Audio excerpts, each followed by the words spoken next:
اب مجھے اس کی آنکھوں میں دیکھنا اچھا لگتا تھا، کیونکہ اس کی آنکھوں میں میرے لیے مہربانی تھی۔ لیکن ایک رات جب میں سو کر اٹھی تو میرا دروازہ کھول کر 4-5 لوگ اندر آئے۔ میں انہیں دیکھ کر خوف سے تھر تھر کانپنے لگی۔ وہ اجنبی تھے۔ تبھی ایک آدمی کہنے لگا، لڑکی کون ہو تم اور یہاں کیسے رہ رہی ہو؟ یہ گھر تو سالوں سے خالی پڑا ہے۔ میں نے چاروں طرف نظریں گھمائی، میرے سر پر آسمان گر پڑا۔ اس گھر کی حالت انتہائی بوسیدہ اور خراب ہو رہی تھی۔ سارے دروازوں پر زنگ لگا ہوا تھا، بڑے بڑے جالے دونوں کمروں میں لگے ہوئے تھے۔ پرانا فرنیچر جس پر مٹی اٹی ہوئی تھی، ٹوٹا پھوٹا سامان بھی کچن کے فرش پر بکھرا پڑا تھا۔ میں نے پلٹ کر دوسرے کمرے کی طرف دیکھا، جس کا ٹوٹا ہوا دروازہ اور کاٹ کباڑ بتا رہا تھا کہ وہ کسی کے استعمال میں نہیں تھا۔ میں دونوں ہاتھوں میں سر تھام کر رہ گئی۔ یہ پل بھر میں کیا ہو گیا تھا؟ تبھی کسی کی آواز میرے کانوں میں گونجی، جس طرح تم اچانک میری زندگی میں آئی ہو، اسی طرح میں بھی اچانک تمہاری زندگی سے چلا جاؤں گا۔ مجھے ایسے لگا جیسے میری سانسیں گھٹنے لگی ہیں۔ میں پاگلوں کی طرح ان لوگوں سے کہنے لگی، یہ میرا گھر ہے، میں اس گھر میں اپنے شوہر کے ساتھ رہتی ہوں، تم لوگ کون ہو؟ تبھی میں نے دیکھا کہ وہ 4-5 آدمی زور زور سے کہے لگا کر ہنسے تھے۔ پھر ایک آدمی کہنے لگا، مجھے تو یہ لڑکی ذہنی مریض لگتی ہے، دیکھو تو صحیح اس نے کیسا عجیب و غریب لباس پہنا ہوا ہے، ایسا تو کوئی بھی نہیں پہنتا۔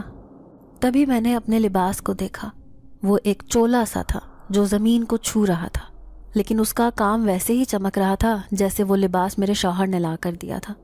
پھر وہ آدمی کہنے لگا، لڑکی کچھ ہوش کرو، تم نہیں جانتی کیا یہ گھر تو سالوں سے خالی ہے، تم کب سے اس گھر میں رہ رہی ہو اور یہاں پر زندہ کیسے ہو؟ یہ بات ہمیں سمجھ نہیں آ رہی۔ میں ان سب کو یقین دلاتی رہی کہ اس گھر میں اپنے شوہر کے ساتھ پچھلے کئی دنوں سے رہتی آ رہی ہوں، وہ نہ جانے کہاں غائب ہو گیا ہے، کل رات کو تو وہ میرے ساتھ تھا۔ لیکن ان سب کو یہ لگ رہا تھا کہ میرے دماغ کی حالت پر کسی صدمے کا گہرا اثر ہو گیا ہے۔ وہ بار بار مجھ سے پوچھتے رہے کہ میں کون ہوں، کہاں رہتی ہوں، لیکن میں نے خوف کی وجہ سے انہیں کچھ بھی نہ بتایا۔ پھر ایک آدمی کہنے لگا، ہم اسے کسی یتیم خانے یا شیلٹر ہوم میں چھوڑ دیتے ہیں، اس جیسی عورت کا وہاں پر علاج ہوتا ہے۔ یوں ایک آدمی مجھے اپنے ساتھ رکشے میں بٹھا کر لے گیا اور ایک شیلٹر ہوم میں چھوڑ دیا۔ وہاں پر میری جیسی کئی لاوارث عورتیں رہ رہی تھیں۔ میں بھی ان کے ساتھ رہنے لگی، لیکن ہر رات میں اپنے شوہر کا انتظار کرتی۔ میں سوچتی تھی کہ وہ ضرور میری زندگی میں واپس آئے گا، آخر اس نے مجھے اتنا بڑا دھوکہ کیوں دیا تھا؟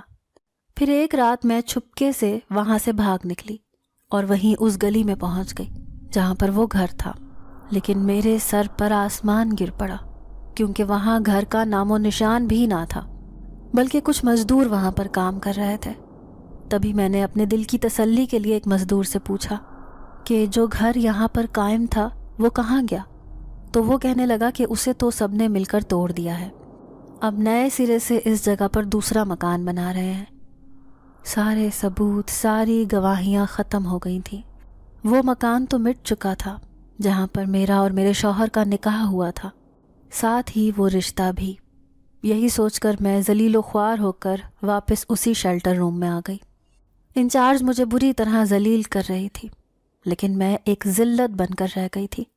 دل چاہتا تھا کہ جا کر اسے ڈھونڈوں تو صحیح، لیکن نہ تو مجھے اس کا کوئی اتا پتہ تھا اور نہ ہی کبھی اس نے کچھ بتایا تھا۔ اچانک ہی میری زندگی سے ایسا غائب ہوا کہ وہ سارے خوشنما منظر بھی غائب ہو گئے جو میں اس گھر میں اپنی آنکھوں سے دیکھا کرتی تھی۔ پھر ایک دن اسی شیلٹر ہوم کی انچارج میرے پاس آئی، کہنے لگی، چلو لڑکی، تمہیں کوئی لینے آیا ہے۔ میں بری طرح گھبرا گئی۔ جیسے ہی باہر گئی تو حیران رہ گئی، تایا ابو سامنے کھڑے تھے۔ بھلا انہیں کیسے معلوم ہوا کہ میں یہاں پر رہ رہی ہوں؟ وہی مجھے لینے آئے تھے۔ پھر کہنے لگے، چلو میرے ساتھ، کیوں تم ہمیں ذلیل کرانے پر تلی ہو؟ ایک پڑوسی تمہیں یہاں چھوڑ گیا تھا، سارے لوگ ہم پر الزام لگا رہے ہیں کہ ہم نے تمہیں گھر سے نکال کر شیلٹر ہوم میں بھیج دیا، چلو اب تمہیں لینے آیا ہوں۔ تایا ابو وہیں پر مجھ پر غصہ کر رہے تھے، لیکن میں نے انہیں اپنے سامنے دیکھ کر خوشی کا اظہار کیا تھا۔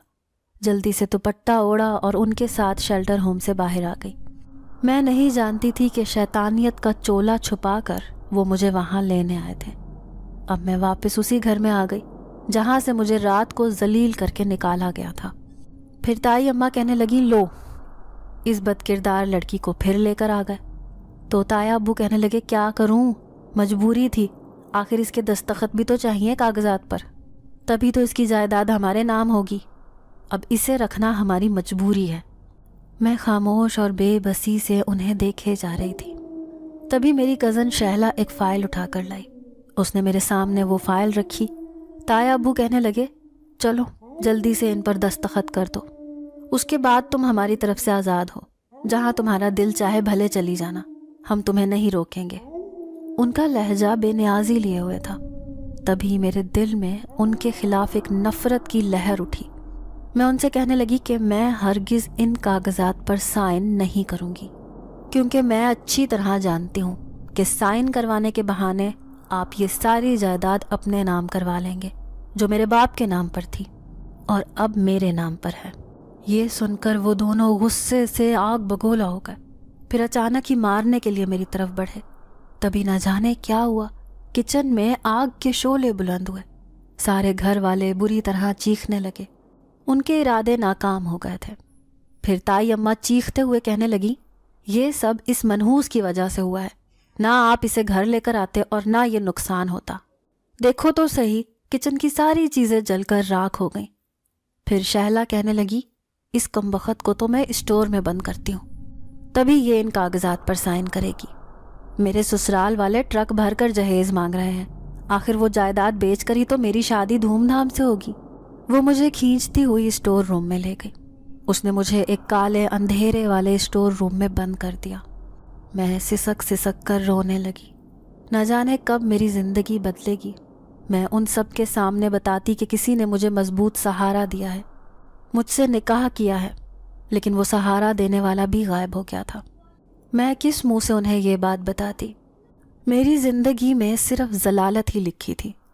اب میں بے بسی سے اسی اسٹور میں قید تھی۔ پھر پورا ایک دن گزر گیا، کسی نے بھی مجھے کھانے کا نام بھی نہیں لیا تھا۔ تبھی میں نے دروازہ کھلوانے کے لیے زور زور سے صدائیں لگانا شروع کر دی، دروازہ کھولو، مجھے بھوک لگ رہی ہے۔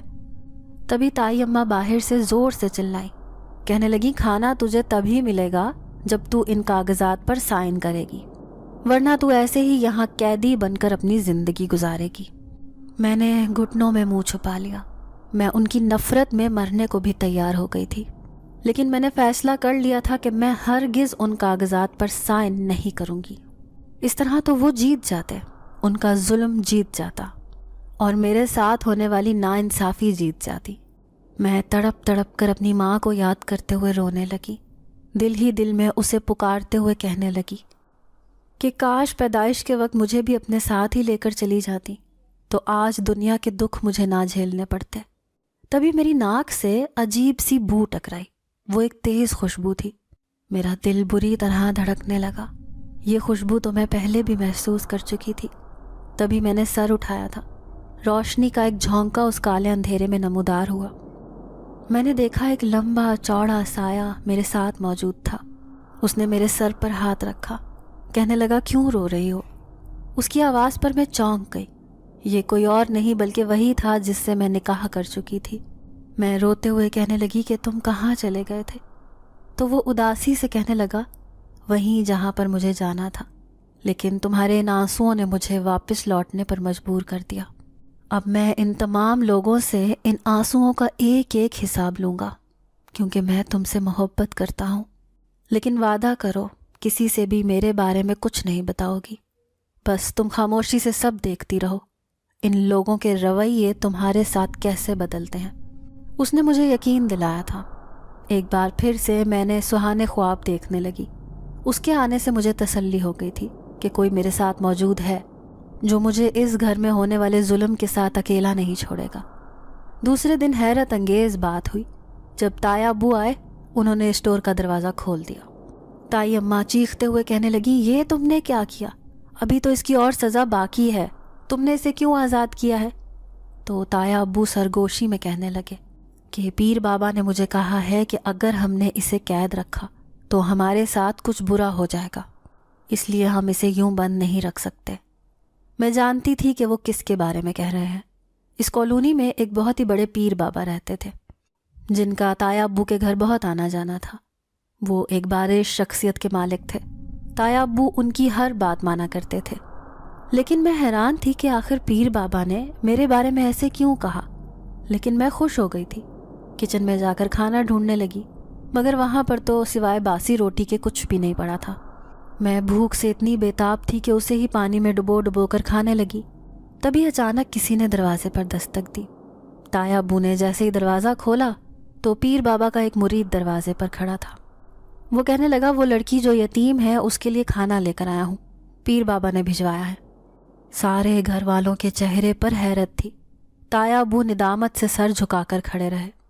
وہ اس بات پر شرمندہ تھے کہ پیر بابا کو کیسے خبر ہو گئی کہ اس گھر میں رہنے والی یتیم لڑکی باسی روٹی پانی میں ڈبو ڈبو کر کھا رہی ہے۔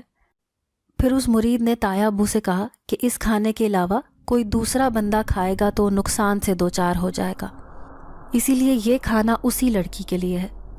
پھر جیسے ہی میں نے وہ کھانا ڈش میں ڈالا، ہر طرف لذیذ کھانوں کی خوشبوئیں اٹھنے لگیں۔ وہ کھانا شاید میں نے زندگی میں پہلی بار کھایا تھا۔ اس کا ذائقہ بے حد لذیذ تھا، لیکن یہ کھانا بالکل ایسا ہی تھا جیسا میں اس گھر میں اس نوجوان کا لایا ہوا کھانا کھاتی تھی۔ سب گھر والے حیرت سے مجھے دیکھے جا رہے تھے۔ شیلا بڑی للچائی ہوئی نظروں سے اس ذائقے دار کھانے کو دیکھ رہی تھی جسے پیر بابا کے آدمی نے سختی سے کسی دوسرے کو کھانے سے منع کیا تھا۔ یوں ہر دوسرے دن یہی ہونے لگا جب پیر بابا کا مرید کوئی نہ کوئی چیز لے کر آتا اور تایا ابو سے کہتا کہ یہ اسی یتیم لڑکی کے لیے ہے، چاہے تو پھر وہ لباس ہوتا، لذیذ کھانا یا پھر کوئی دوسرا قیمتی سامان، وہ سب میرے لیے ہوتا تھا۔ وہ ان کی بات سے انکار کر ہی نہیں سکتے تھے، کیونکہ اس پوری کالونی میں ان کی عزت تھی، ایک شہرت تھی، اور تایا ابو تو ان کے کہے بغیر کوئی کام سر انجام ہی نہیں دیا کرتے تھے۔ تبھی ایک دن ایک مرید آیا، مجھے اپنے ساتھ لے کر جانے لگا۔ تائی اماں کہنے لگی اسے اکیلے مت جانے دو، نہ جانے یہ کیا کہہ دے گی، تم بھی اس کے ساتھ جاؤ۔ لیکن مرید نے سختی سے منع کیا، لال آنکھوں سے کہنے لگا خبردار اس لڑکی کے ساتھ کوئی دوسرا گیا تو، کیونکہ پیر بابا کو یہ لڑکی خواب میں نظر آتی ہے، اسی لیے انہوں نے اسے حاضری کے لیے بلایا ہے۔ اب میں بڑی سی چادر اوڑھ کر اس کے پیچھے پیچھے جا رہی تھی، کافی دور تک اس کے ساتھ چلتی رہی۔ میں اس سے یہ بھی نہ پوچھ سکی کہ پیر بابا کا آستانہ کہاں پر ہے، کیونکہ میں نے کبھی ان کا آستانہ نہیں دیکھا تھا۔ میں گھر سے باہر ہی کب نکلتی تھی، سر جھکا کر اس کے پیچھے پیچھے چلتی رہی۔ احساس ہی نہ ہوا کہ میں ایک بڑے سے جنگل میں پہنچ چکی ہوں جہاں آس پاس کوئی آبادی بھی نہیں ہے۔ یہ مرید مجھے کہاں لے کر آ گیا ہے؟ تب میں نے نگاہ اٹھا کر دیکھا تو میرے پیروں تلے سے زمین نکل گئی۔ یہ تم مجھے کہاں لے آئے ہو؟ تبھی وہ مرید پلٹا، میرے ہوش اڑ کر یہ تو کوئی دوسرا چہرہ تھا۔ مرید نظر آنے والا وہ شخص اچانک کیسے تبدیل ہو گیا تھا؟ میں 2 قدم پیچھے ہٹی، سامنے والا شخص مسکرایا تھا۔ وہ کوئی اور نہیں بلکہ وہی پراسرار نوجوان تھا جو آج سے کئی دفعہ پہلے بھی میری زندگی میں آ چکا تھا۔ تم یہاں کیسے؟ مجھے تو یہاں کوئی اور لے کر آیا تھا، میں گھبراتے ہوئے اس سے پوچھنے لگی۔ تو اس نے میرا ہاتھ تھاما، کہنے لگا اب تم میرے ساتھ رہو گی، میں تمہیں وہاں سے ہمیشہ کے لیے یہاں لے آیا ہوں۔ لیکن یہ کیسی جگہ ہے؟ یہاں تو کوئی بھی نہیں رہتا، یہ تو ایک جنگل ہے۔ پھر وہ کہنے لگا تم آؤ تو صحیح، میں تمہیں اپنا گھر دکھاتا ہوں۔ اب وہ مجھے اپنے ساتھ لے کر جا رہا تھا۔ میں کسی بت کی طرح اس کے ساتھ گھسٹتی چلی گئی۔ وہ مجھے جنگل کے بیچوں بیچ لے آیا۔ یہاں پر ایک ٹوٹا ہوا کھنڈر تھا جس کا صرف ایک کمرہ صحیح سلامت تھا۔ وہ کہنے لگا آج سے ہم دونوں یہاں رہیں گے، یہی ہمارا گھر ہے۔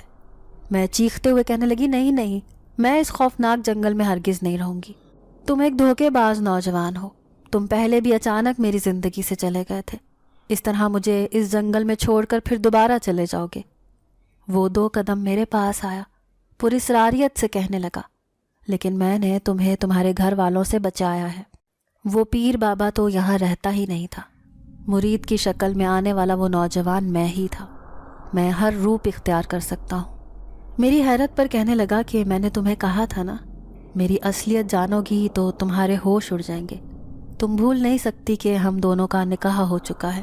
اب میں زندگی بھر تمہارے ساتھ رہوں گا، بھلے تم جہاں پر بھی رہو، میں تمہیں کبھی تنہا نہیں چھوڑوں گا۔ آج سے ہم دونوں ساتھی ہیں۔ کیا تم میری اصلیت جاننا چاہتی ہو؟ میں خوف سے کانپنے لگی۔ غصے سے بھرپور نظر آنے والا نوجوان اب کیا راز اگلنے والا تھا؟ پھر اس نے رخ موڑا، کہنے لگا اس پورے جنگل پر میرا قبضہ ہے، میں یہاں کا جن زاد ہوں، جہاں دل چاہتا ہے وہیں پر پہنچ جاتا ہوں۔ لیکن کئی دن پہلے میرا وہ خاندان جس نے بیماری کی حالت میں مجھے ایک کچرے کے ڈھیر پر پھینک دیا تھا، وہ مجھے اپنے آپ سے الگ کرنا چاہتے تھے، کیونکہ وہ سب ایک بہت بڑے قبیلے میں رہتے تھے۔ ان کے لیے میں ایک بیمار جن ذات تھا جو کسی کام کا نہیں تھا۔ یوں انہوں نے مجھے ایک انسانوں کی دنیا میں پھینک دیا۔ میں بڑی مشکل سے ایک گھر میں رہنے لگا۔ کئی دن گزر جاتے، میں اٹھ کر باہر بھی نہیں جا سکتا تھا۔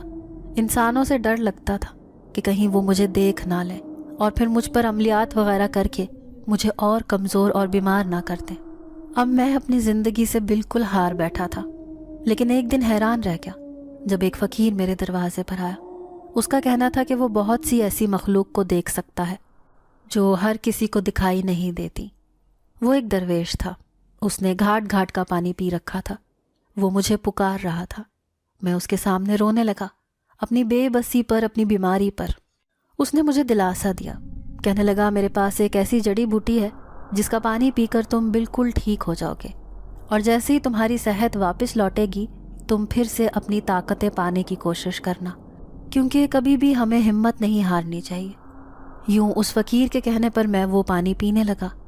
جیسے جیسے میں ٹھیک ہونے لگا ویسے ویسے میں اپنے اندر تبدیلی محسوس کرتا گیا۔ ایک دن ایسا بھی آیا جب میں ایک طاقتور جنات بن چکا تھا۔ اب مجھے کسی کے ساتھ کی ضرورت نہ تھی، لیکن میں اپنے قبیلے کے جنات سے سخت نفرت کرتا تھا۔ میں ان کا سایہ بھی خود پر پڑنے نہیں دینا چاہتا تھا۔ وہ روز میرے پاس آتے، کبھی میرے رشتہ دار، کبھی میرے بہن بھائی، لیکن جس نے برے وقت میں میرا ساتھ نہ دیا تو میں ان کا اچھے وقت میں کیسے ساتھ دے سکتا تھا۔ اس بات نے میرے اندر غصہ بھر دیا۔ نفرت کا ایک طوفان میں اپنے اندر چھپا کر رکھتا تھا۔ پھر ایک دن میری نظر تم پر پڑی۔ میں نے لمحے بھر میں جان لیا تھا کہ تم ایک مظلوم اور یتیم لڑکی ہو، میری ہی طرح اپنوں کی ٹھکرائی ہوئی ہو۔ مجھے ایک طرف تو تم پر غصہ آیا کہ تم کس طرح خود کو کمزور کر سکتی ہو، تو دوسری طرف تم پر ترس آیا۔ میں نے تم سے نکاح کا جھوٹ موٹ کا ڈرامہ کیا تھا، حالانکہ ایک جن ذات بھلا کیسے ایک لڑکی سے شادی کر سکتا ہے۔ میں نے تمہارے لیے وہ دنیا بنائی تھی جس میں تم ہر پل خوش رہا کرتی تھی، لیکن دھیرے دھیرے مجھے احساس ہوا کہ میں تمہارے ارد گرد خوابوں کا ایک جال بن رہا ہوں جو تمہارے لیے خطرناک ہے۔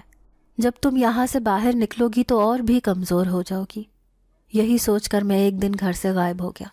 سوچنے لگا کہ اب کبھی تمہارے سامنے نہیں آؤں گا، لیکن پھر جب مجھے خبر ملی کہ تمہارے اوپر ظلم و ستم کے پہاڑ توڑے جا رہے ہیں تو میں پھر سے تمہاری زندگی میں آ گیا اور وہاں سے نکال باہر لایا۔ اب تم فیصلہ کرو، تم میرے ساتھ اس خوفناک جنگل میں رہو گی یا پھر اپنوں کے پاس۔ دیکھو، تمہیں اپنے آپ کو اتنا مضبوط بنانا ہوگا کہ تم سب لوگوں کا مقابلہ کر سکو۔ اس کے لیے تمہیں ایک بہادر لڑکی بن کر جانا پڑے گا۔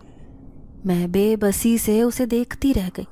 وہ ایک جن ذات تھا جو ہر بار انسان بن کر میرے سامنے آتا تھا۔ اس کی اصلیت جان کر مجھے دکھ ہوا تھا، کیونکہ میں اس سے محبت کرنے لگی تھی۔ پھر اس نے مجھ سے کہا کہ میں دوبارہ سے اپنے گھر واپس چلی جاؤں، لیکن وہ اس کی مدد کرنے کے لیے وہاں ضرور آئے گا۔ جب میں مشکل میں گرفتار ہوں گی تو وہ فوراً سے ہی وہاں پہنچ جائے گا۔ اس کے اعتماد نے جیسے میرے اندر نئی روح پھونک تھی۔ اب میں جیسے ہی گھر واپس لوٹی، تایا ابو اور تائی اماں میرے ہی انتظار میں کھڑے تھے۔ پھر وہ بے قراری سے کہنے لگے، پیر بابا کیا کہہ رہے تھے تم سے؟ میں گھبرا گئی۔ دل میں خیال آیا کہ میں تو ان کے پاس گئی ہی نہیں تھی۔ پھر جلدی سے بات بناتے ہوئے کہنے لگی کہ وہ پوچھ رہے تھے کہ گھر والے تمہارا خیال رکھتے ہیں یا نہیں، تم پر کوئی ظلم و زیادتی تو نہیں کرتے۔ پھر تایا ابو ڈرے ڈرے لہجے میں کہنے لگے، تو تم نے ان سے کیا کہا؟ تو میں نے ان کی آنکھوں میں آنکھیں ڈالیں اور ان سے کہنے لگی کہ میں نے ان سے کہہ دیا کہ جس طرح اپنے اپنوں کا خیال رکھتے ہیں اسی طرح وہ بھی میرا خیال رکھ رہے ہیں۔ میری بات بہت گہری تھی، میری آنکھوں میں ایک دکھ کی کیفیت تھی، لیکن میں نے ان پر ظاہر نہ ہونے دی اور اسی اسٹور میں چلی گئی۔ لیکن دوسرا دن حیرت انگیز تھا جب سفید لباس پہنے پیر بابا اس گھر میں داخل ہوا۔ انہوں نے کسی سے بھی بات نہ کی، سیدھا مجھے بلانے کا حکم دیا۔ میں نے سر پر دوپٹہ لیا اور ان کے پاس چلی گئی۔ جیسے ہی اس کی آنکھوں میں جھانکا تو اس وجود کے اندر چھپا ہوا جن ذات شرارت سے مجھے دیکھ کر مسکرایا تھا۔ پھر پیر بابا نے میرے سر پر ہاتھ رکھا اور ان سب سے کہنے لگا، آج کے بعد اگر کسی نے بھی اس لڑکی کو ستانے یا تنگ کرنے کی کوشش کی یا اس کے ساتھ کوئی ظلم و زیادتی کی تو پھر میں اس گھر میں رہنے والے ہر شخص سے ناراض ہو جاؤں گا۔ جو لوگ مجھ سے دعائیں کروانے کے لیے آتے ہیں میں ان کے لیے بد دعا کروں گا۔ یہ لڑکی بہت مظلوم اور یتیم ہے۔ میں نے اس کی پچھلی زندگی کی ساری کہانی جان لی ہے، اسی لیے میں چاہتا ہوں کہ اس کے آنے والی زندگی بہت خوبصورت ہو۔ پھر وہ تایا ابو سے کہنے لگا، اس لڑکی کی جتنی جلدی ہو سکے شادی کروا دو، اب تمہارے لیے یہی اچھا ہے۔ مجھے اس کی روشن پیشانی بتاتی ہے کہ بہت جلد اس کی قسمت بدلنے والی ہے، یہ شہر کی سب سے دولت مند لڑکی بن جائے گی۔ تایا ابو کے ہاتھ یہ سب سن کر تھر تھر کانپنے لگے۔ پیر بابا سے معافی مانگتے ہوئے کہنے لگے، مجھے معاف کر دیں بابا، میں ایک نادان انسان تھا، لیکن آپ کی باتوں نے میری آنکھیں کھول دی ہیں۔ آج کے بعد میں اپنے اس بھائی کی مری ہوئی نشانی کے ساتھ کوئی ظلم و زیادتی نہیں ہونے دوں گا۔ یہ کہہ کر انہوں نے میرے سر پر ہاتھ رکھ دیا۔ اس دن کے بعد سے سب لوگوں کا رویہ میرے ساتھ بہت بہتر ہو گیا تھا۔ پھر ایک دن تایا ابو کہنے لگے، اب میں اسے کہیں دور جانے نہیں دوں گا، بلکہ اپنی بہو بناؤں گا۔ کسی کو بھی اس بات پر اعتراض نہ تھا، لیکن بار بار میرے دل میں اسی جن زادے کا خیال آتا تھا جس نے میری خاطر کیا کچھ نہیں کیا تھا۔ سب لوگوں کی نظروں میں میری عزت بنائی تھی، حالانکہ میں تو کچھ بھی نہ تھی۔ آج گھر میں شہنائیاں بج رہی تھیں کیونکہ میری اپنے کزن زہیب کے ساتھ شادی ہو رہی تھی۔ حالانکہ میں دل سے شادی پر رضامند نہ تھی، لیکن پھر بھی میرے دل نے کہا کہ غیروں کے گھر جانے سے بہتر ہے کہ اپنوں کو دوبارہ آزما لیا جائے۔ انہوں نے کیا کچھ نہیں کیا تھا مجھ پر، حتیٰ کہ بدکاری کا الزام لگا کر گھر سے بھی نکال دیا تھا، لیکن آج حالات بدل چکے ہیں۔ مجھے بھی اپنی سوچ بدلنی ہوگی، اسی لیے میں اپنے کزن سے شادی کر رہی تھی، دلہن بن کر کمرے میں بیٹھی تھی۔ جبھی کوئی چلتا ہوا میرے قریب آیا، میں جیسے ہی پلٹی تو میرے رونگٹے کھڑے ہو گئے۔ یہ وہی جن ذات تھا، اس کی آنکھوں میں آج بھی میرے لیے محبت تھی۔ اس نے میرے سر پر ہاتھ رکھا، کہنے لگا، زندگی میں کبھی بھی میری مدد کی ضرورت ہو تو بس آنکھیں بند کر کے ایک بار مجھے یاد کر لینا، اپنے اس دوست کو بھول مت جانا۔ یہ کہہ کر وہ میرے سامنے سے غائب ہو گیا، ساتھ ہی وہ خوشبو بھی غائب ہو گئی جو اس کے آنے سے محسوس ہوتی تھی۔ ناظرین، اگر آپ کو آج کی یہ کہانی اچھی لگی ہو تو ویڈیو کو لائک ضرور کریں۔ اگر آپ کو ایسی دہشت ناک دل کو جکڑ دینے والی کہانیاں پسند ہیں تو ایسی ایک کہانی روزانہ سننے کے لیے ہمارے چینل کو سبسکرائب کریں۔ اجازت چاہتے ہیں، اللہ حافظ۔